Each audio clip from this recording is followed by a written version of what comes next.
नमस्कार दोस्तों, आज जो कॉन्सेप्ट हम लोग सीखेंगे उसके पहले कुछ छोटी छोटी बात है, उसको आप समझिएगा। यदि कहा जाए आपसे कि किसी संख्या में 1/4 का वृद्धि हो गया तो वह संख्या हो गया अपने आप का कितना गुना, 5/4। यानी अगर पहले 1 था तो अब हो जाएगा 5/4। फ्रैक्शन में आधार 1 होता है, जैसे परसेंटेज में आधार आपका 100 होता है ना, तो फ्रैक्शन में वैसे ही आधार क्या होता है, 1। यानी अगर कोई संख्या पहले 1 था तो अब कितना हो जाएगा, 5/4। तो रेशियो क्या आएगा यहाँ से, 4 और 5 का। ठीक है, इस चीज़ को समझ गए। ऐसे नहीं तो मान लो कि अगर संख्या मान लिया जाए 1 था, इसमें 1/4 का वृद्धि हुआ, दैट मीन्स हम a में ऐड कर देंगे a का 1/4, है ना, a का 1/4। तो बताइए ये हो क्या जाएगा, 5a/4। तो जो ओरिजिनल संख्या थी, ओरिजिनल संख्या क्या थी, a, और नई वाली संख्या क्या है, 5a/4। तो रेशियो इनका क्या हो जाएगा, 4:5। ऐसे भी आप समझ सकते हैं, ऐसे भी आप समझ सकते हैं। ठीक है। कभी आपसे कहा जाए कि किसी संख्या में 2/7 का वृद्धि हो गया, 2/7 भाग का वृद्धि हो गया, आपसे पूछा जाएगा कि ओरिजिनल नंबर और नए नंबर का अनुपात क्या होगा। आप सीधा क्या कहिएगा, ओरिजिनल होगा नीचे वाला, देखना ओरिजिनल कौन होगा, नीचे वाला यानी 7, और नया क्या होगा, दोनों का सम।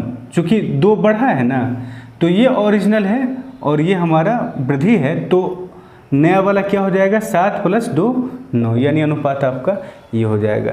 इन चीज़ों को बैठ करके खुद से विजुअलाइज करना, मैथमेटिक्स में विजुअलाइजेशन सबसे इम्पोर्टेंट है। ठीक है, ऐसा नहीं कि बस इसको टेक्निकली रट लेना कि ऐसा होता है, तो फिर उससे आपका कॉन्सेप्ट ब्रॉड नहीं हो पाएगा। अगर आप याद कर लेंगे तो कॉन्सेप्ट आपका ब्रॉड नहीं हो पाएगा। समझना कि क्यों ऐसा होता है, एक एक चीज़ को खोल खोल के देखना। ठीक है। अब देखिए, अगर कभी आपसे कहा जाए कि किसी संख्या में 1/5 का वृद्धि हुआ एक बार, फिर बढ़ी हुई संख्या में 1/5 का वृद्धि हुआ, फिर जो बढ़ गया उसमें 1/5 का वृद्धि हुआ। ठीक है, या अलग अलग ले लेते हैं, चलिए इसमें जो बढ़ी हुई संख्या है उसका 1/6 का वृद्धि हुआ, अगली बार 1/7 का वृद्धि हुआ, 3 बार वृद्धि हुआ। ठीक है, पहली बार ओरिजिनल संख्या जो थी उसमें 1/5 का वृद्धि हुआ, तो फ्रैक्शनल वैल्यू जो है नए संख्या का हो जाएगा यहाँ के अनुसार। पहले कोई संख्या, ये फ्रैक्शन दिया गया है ना, पहले कोई संख्या क्या था, 1 था, फ्रैक्शन में हमेशा स्टार्टिंग में 1। अच्छा, 1/5 का वृद्धि हुआ यानी 6/5 से हम गुना कर देंगे। ठीक है, 1/6 का वृद्धि हुआ तो 7/6 से हम गुना कर देंगे। 1/7 का वृद्धि हुआ तो 8/7 से हम गुना कर देंगे। अब मान लो कि चौथा बार फिर कमी हो जाए, 1/8 का कमी हो जाए। ठीक है, कमी अगर हो जाएगा तो नीचे में रहेगा 8 और ऊपर में 1 माइनस हो जाएगा, 8 में 1 हम माइनस कर देंगे यानी 7। ठीक है, तो ओरिजिनल नंबर था 1 लेकिन फाइनल हो गया आपका इतना गुना। अब अगर आपसे पूछेगा कोई कि ओरिजिनल का और फाइनल का रेशियो क्या होगा, तो देखिए आप ऐसे भी कह सकते हैं कि ओरिजिनल था a और नया वाला हो गया n, तो n और a का अनुपात आपको निकालना है। आप बताइए, हमने आपको बताया था रेशियो में कि अगर a/7 बराबर b/8 रहे तो इनका अनुपात 7:8 हो जाता है। सीधी सी बात है, a/b बराबर क्या होगा, 7/8। ठीक है, तो a बटा क्या है, 5 × 6 × 7 × 8, और n बटा ऊपर वाला सारा आके नीचे में बटा हो जाएगा। यहाँ से सीधा इन सब को लेकर के आप इस तरफ आ जाइएगा, नीचे में क्या हो जाएगा, 6 × 7 × 8 × 7, है ना। तो अनुपात इनका क्या हो जाएगा, नया वाला हो जाएगा, ऊपर वाला जो है वो नया वाला हो जाएगा। यहाँ से हटा दिया हमने और यहाँ ले आया, n/6 × 7 × 8 × 7, a/5 × 6 × 7 × 8। अच्छा, इक्वालिटी का साइन है यहाँ पे, तो n और a का अनुपात क्या हो जाएगा, ये होगा नया और ये होगा पुराना। ठीक है, यानी नीचे वाला होगा पुराना, नीचे वाला ओरिजिनल होता है। फ्रैक्शन में जो नीचे है उसे हम बेस कहते हैं, ऊपर है उसे हम न्यू कहेंगे, ठीक है। नीचे बेस है, ऊपर में न्यू है। बेस यानी आधार, आधार यानी ओरिजिनल, ठीक है। तो इन दोनों का अनुपात आपका ये हो जाएगा। अब यहाँ से इसको काट छाट के आप अनुपात निकालते हैं, ठीक है। समझ गए होंगे आप। फिर से हम एक बार आपको क्लियर कर दे रहे हैं। अगर किसी संख्या में 3/5 का पहले वृद्धि हो गया, फिर बढ़े हुए संख्या में, और वही ओरिजिनल संख्या में नहीं जो बढ़कर हो गया, उसमें 2/3 का वृद्धि हो गया, और फिर जो फाइनल संख्या आपका बना उसमें 2/5 का कमी हो गया, ठीक है। तो नया संख्या और फाइनल मतलब ओरिजिनल जो संख्या था उसका और नया संख्या का अनुपात क्या होगा। आप क्या करेंगे, सबसे पहली बात आप फ्रैक्शनल, इसका फ्रैक्शन लिखेंगे। फ्रैक्शन कैसे लिखेंगे, 8/5 गुना, ये क्या हो गया 3 और 2 5, 5/3, और ये क्या हो जाएगा 2/5 घट रहा है ना, यानी नीचे में रहेगा 5 तो ऊपर में क्या हो जाएगा 3, ठीक है। आप इसको चाहे तो काट सकते हैं, ये कट रहा है मतलब 8/5 रह गया। तो ऊपर वाला जो है वो नया संख्या हो गया और नीचे वाला जो है वो ओरिजिनल संख्या हो गया। तो ओरिजिनल का और नए का अगर अनुपात पूछेगा तो ओरिजिनल होगा 5 और नया होगा 8, यही दोनों का रेशियो हो जाएगा। देखिए ये एक जार है, एक बर्तन है जो कि दूध से भरा हुआ है, ठीक है। अब अगर सवाल में आपसे कहा जाए या कोई आपसे जनरली ऐसे ही कहा जाए कि जितना भी ये जार में दूध था उसका 1/5 भाग निकाल लिया गया, कितना भाग, 1/5 भाग निकाल लिया गया, यानी इतना घट जाएगा, ठीक है। फिर जो रेस्ट था उससे फिर 2/7 भाग निकाल लिया गया, ठीक है। और फिर जो रेस्ट था उससे 1/6 भाग निकाल लिया गया। तो पहले वाले मिल्क और जो बचा हुआ मिल्क है उसका अनुपात क्या होगा। आप क्या करेंगे, इसमें सीधा 1/5 निकाला गया, यानी बचा कितना, अपने आप का 4/5 बच गया। अब 4/5 रह गया, ठीक है। इस बचे हुए से 2/7 निकाल लिया गया, यानी बचे हुए का 5/7 रह गया। फिर इतना जो बचा हुआ, अब इतना बचा हुआ, ध्यान रखना, अब इतना बचा हुआ है, अब जो बचा हुआ है उससे 1/6 निकाल लिया गया, यानी 5/6 उसमें रह जाएगा। तो आपसे पूछेगा कि ओरिजिनल और फाइनल जो मिल्क है उसका अनुपात क्या होगा। हम इस तरह से काट दिए, जो कटना था 10/21। दैट मीन्स अगर आरंभ में 21 लीटर इसमें दूध रहता तो अभी कितना उसमें रहेगा 10 लीटर। अगर आरंभ में 21 लीटर दूध रहता है इसमें तो अभी कितना रहेगा 10 लीटर। ये है ओरिजिनल और ये है बंधु फाइनल, ठीक है। आप समझ रहे हैं इन बातों को। अब जो हम समझाना चाहते हैं ध्यान से समझिएगा, ठीक है। देखिए मिक्सचर दो तरह का होता है, मिक्सचर दो तरह का होता है, एक होता है होमोजेनियस और एक होता है हेट्रोजेनियस। तो इस हेट्रोजेनियस से पहली बात हमें कोई लेना देना नहीं, हमारा जो सवाल होगा वो होमोजेनियस मिक्सचर पे आधारित होगा, ठीक है। इसका हिंदी विंदी जानने की कोई आवश्यकता नहीं, इसका मीनिंग क्या है ये समझ लीजिए। होमोजेनियस मिक्सचर का मतलब होता है कि उस मिक्सचर में जितना भी इंग्रेडिएंट है सब पूरे ही मिश्रण में समान रूप से बटा हुआ है।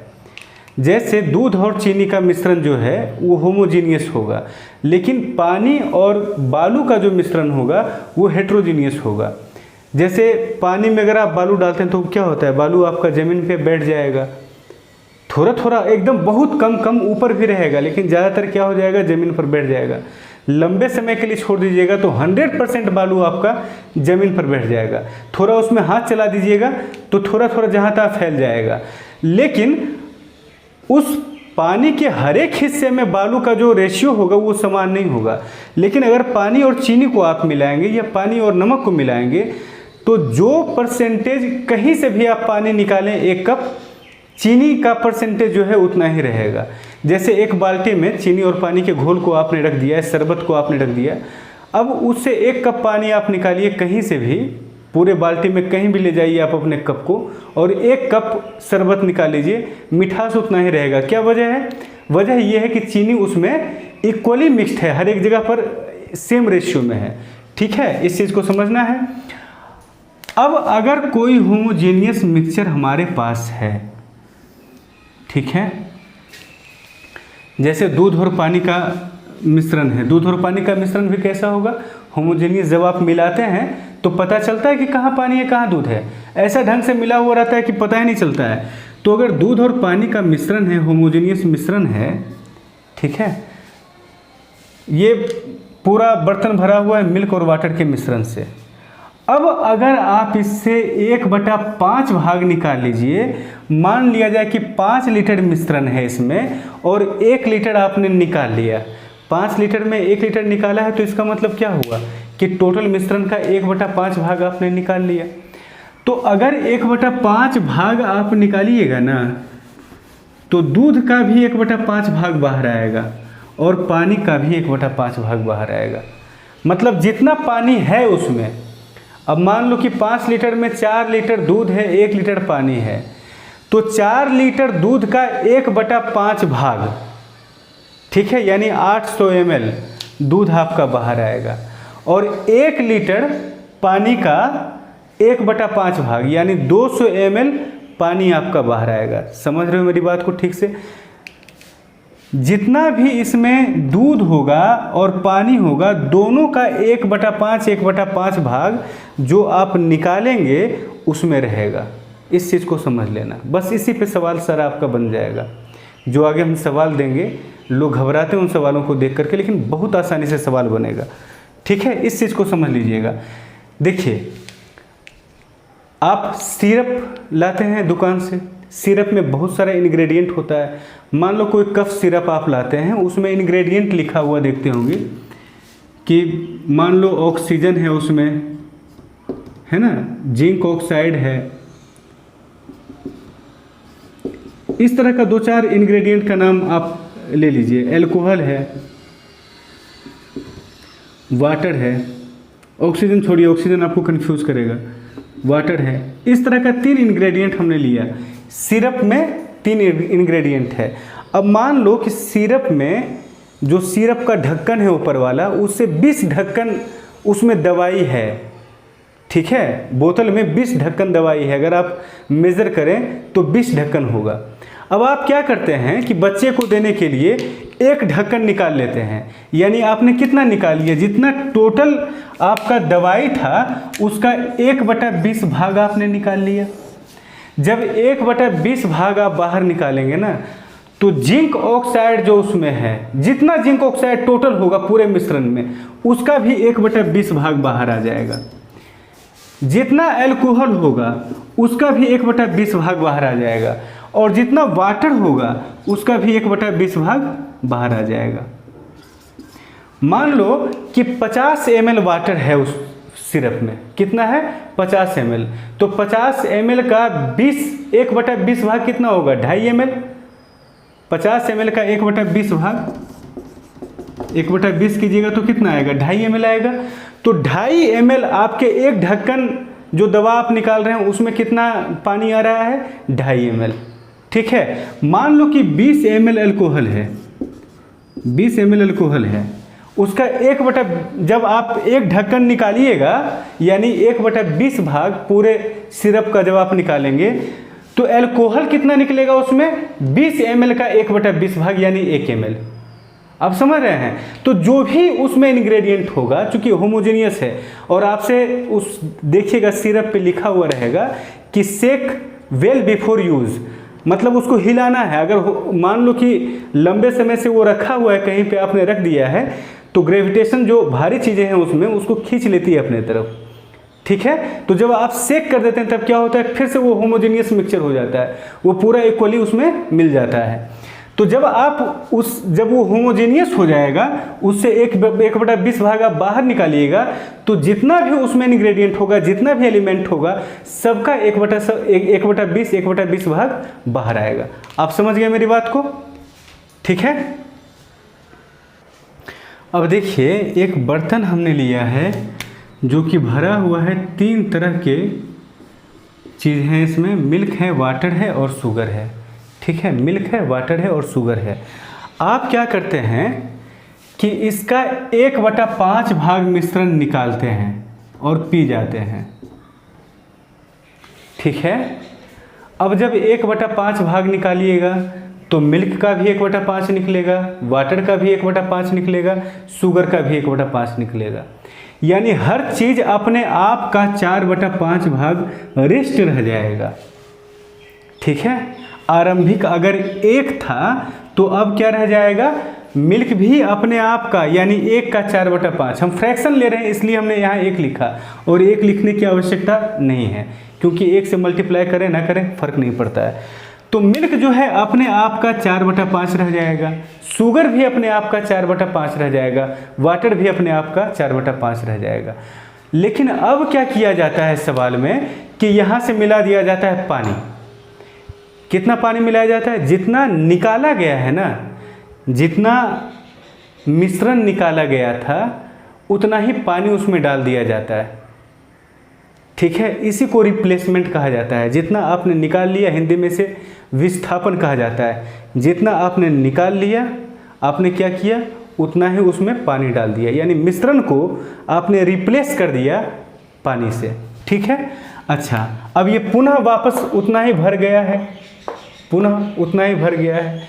अब यहाँ पर ध्यान देना, मिल्क आरंभ में जितना था उसका 4/5 अब है।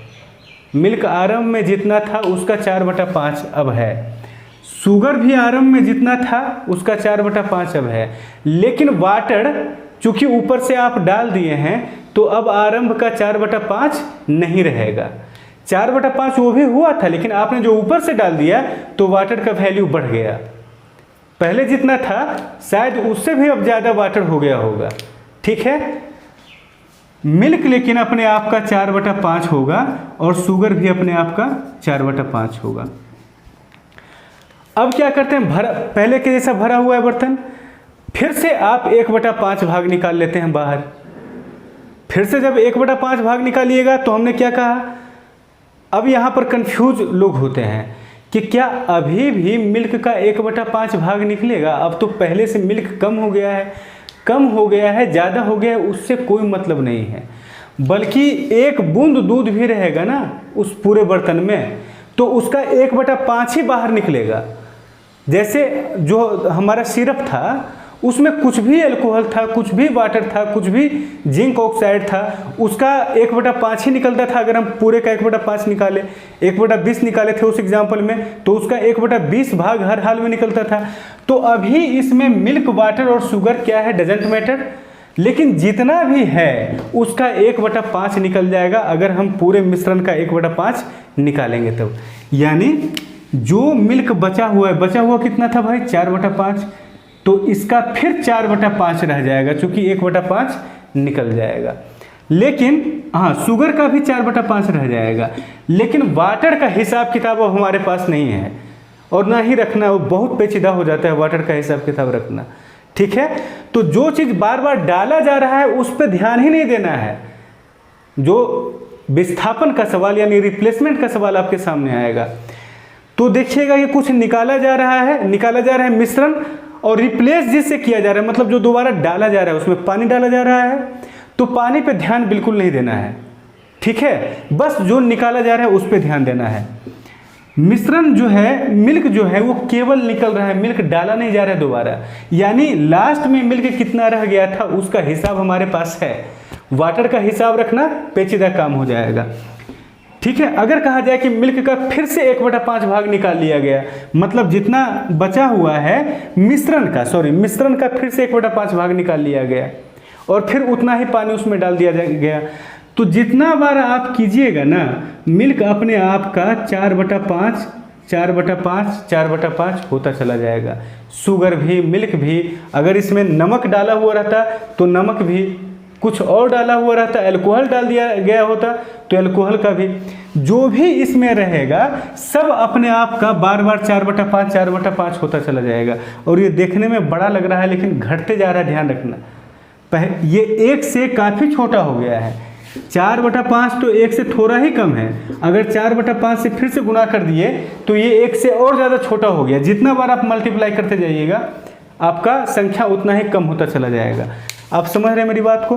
तो फाइनली अगर आपसे पूछ दे इस सवाल में कि बताओ मिल्क जो आरंभ में था इस बर्तन में, इस मिश्रण में मिल्क का जो आरंभिक मात्रा था और जो मिल्क का फाइनल मात्रा है, दोनों का अनुपात क्या होगा? तो नीचे वाला होगा आरंभिक मात्रा यानी 125 और ऊपर वाला यानी 64 क्या होगा? फाइनल मात्रा। ये ओरिजिनल मिल्क हुआ और ये नया मिल्क हुआ। ओरिजिनल शुगर और नए शुगर का भी अनुपात क्या होगा? 125 और 64। आप समझ रहे हैं इन बातों को ना? ठीक है, चलिए। किसी बर्तन में कोई केवल मिल्क रखा हुआ है, ठीक है, केवल दूध है। अब इस बर्तन का 1/6 भाग निकाल लिया गया, 1/6 भाग दूध निकाल करके बेच दिया गया और फिर उतना ही पानी इसमें डाल दिया गया। जितना दूध निकाला गया, पहले सिर्फ दूध था, 1/6 दूध निकाल करके बेच दिया गया और जो खाली हुआ बर्तन उसमें क्या किया गया? पानी भर दिया गया, ठीक है। और यही प्रक्रिया तीन बार किया गया, यही प्रक्रिया 3 बार किया गया। तो होगा क्या? दूध अपने आप का 5/6 हो जाएगा, ठीक है। इस सवाल में आपसे पूछेगा कि मिल्क और वाटर का रेशियो क्या होगा लास्ट में।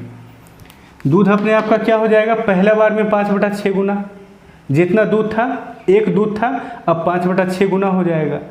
एक बार आप पानी उसमें डाले हैं, फिर से आपने मिश्रण निकाल लिया, दूध और पानी का जो मिश्रण है उसे निकाल लिया, फिर ये अपने आप का 5/6 गुना हो जाएगा। कौन? मिल्क। ध्यान रखना, मिल्क के साथ ये काम हो रहा है, हम वाटर के साथ नहीं कर रहे हैं। वाटर के बारे में अभी हम कुछ नहीं जानते हैं, हम बस इतना जानते हैं कि एक बार जब आपने 1/6 भाग निकाला था तो दूध 5/6 भाग रह गया था। दोबारा मिश्रण का, अब तो मिश्रण हो जाएगा ना दोबारा में, मिश्रण का 1/6 भाग आपने निकाला दोबारा, तो मिल्क रह जाएगा 5/6 भाग, फिर से आपने पानी उसमें भर दिया, ठीक है। और फिर उस बर्तन का 1/6 भाग आपने निकाल लिया, जितना उसका धारिता है, तो फिर ये अपने आप का 5/6 भाग रह जाएगा। यानी मिल्क जो है 125 यूनिट हो जाएगा और आरंभ में मिल्क कितना था? 216 यूनिट। आप इस बात को समझिएगा, यानी बर्तन में आरंभ में 216 यूनिट मिल्क था, अब कितना यूनिट मिल्क बचा है? मात्र 125 यूनिट। इसका मतलब क्या हुआ? बर्तन अभी भी लबालब भरा हुआ जैसे पहले भरा हुआ था। इसका मतलब ये हुआ कि ये ओरिजिनल मिल्क और ये नया वाला मिल्क, बचा हुआ मिल्क कहाँ गया? बचा हुआ मिल्क बिक गया, बेच दिया गया। फिर भी बर्तन क्यों भरा हुआ है? बर्तन पानी से भर दिया गया है। दैट मीन्स इन दोनों का जो डिफरेंस होगा वो पानी होगा। इन दोनों का डिफरेंस कितना आएगा बताइए? 9:1, यही होगा ना डिफरेंस। दैट मीन्स अगर आपसे कह दिया जाए कि अभी उसमें मिल्क और वाटर का रेशियो क्या है, तो आप कहिएगा 125 भाग मिल्क है तो 91 यूनिट पानी है, यही उनका अनुपात होगा।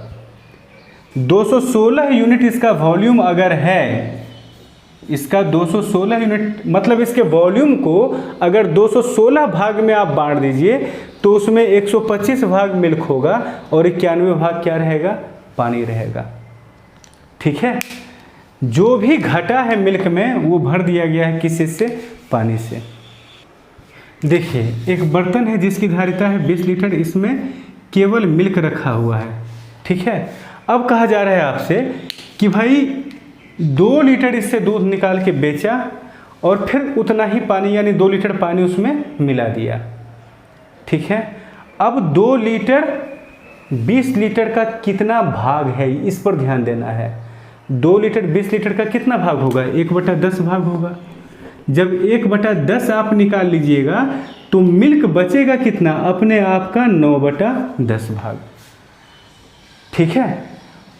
ये निकाला गया, फिर पानी से लबालब भर दिया गया उसको।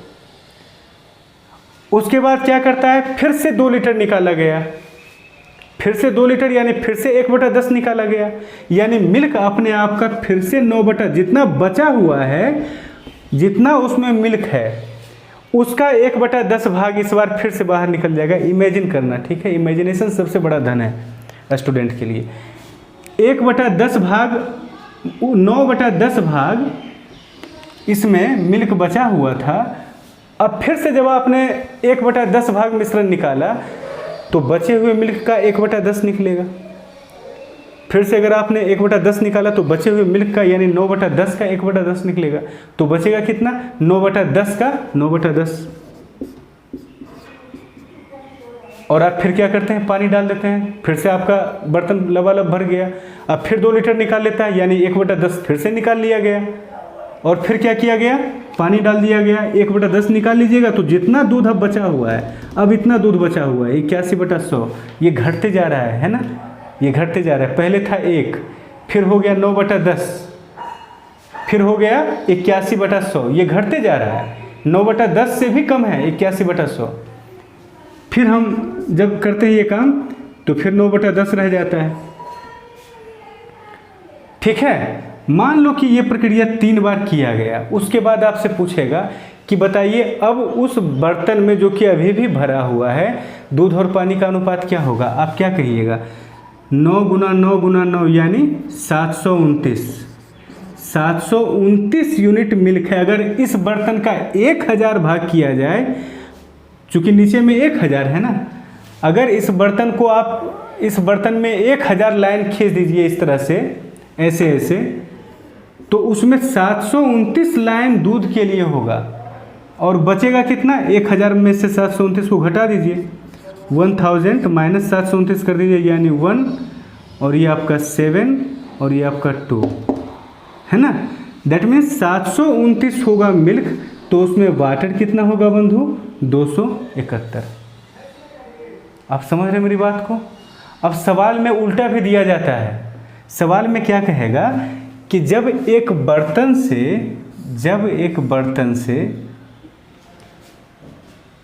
दूध, जिसमें कि केवल दूध रखा हुआ था, जब एक बर्तन है इसमें क्या था, केवल दूध रखा हुआ था, इससे 2 लीटर दूध निकाला गया और फिर क्या डाला गया बताइए, उतना ही पानी यानी 2 लीटर इसमें पानी डाला गया। ये प्रक्रिया 3 बार किया गया, तब अनुपात हो गया 729 अनुपात 271। किसका किसका, मिल्क और वाटर का।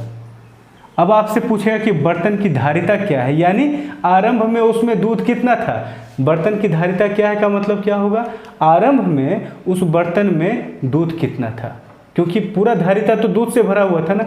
आप कीजिएगा क्या, 2 लीटर निकाला गया है, अच्छा, और उतना ही पानी डाला गया है। ये प्रक्रिया कितना बार किया गया है, 3 बार किया गया है।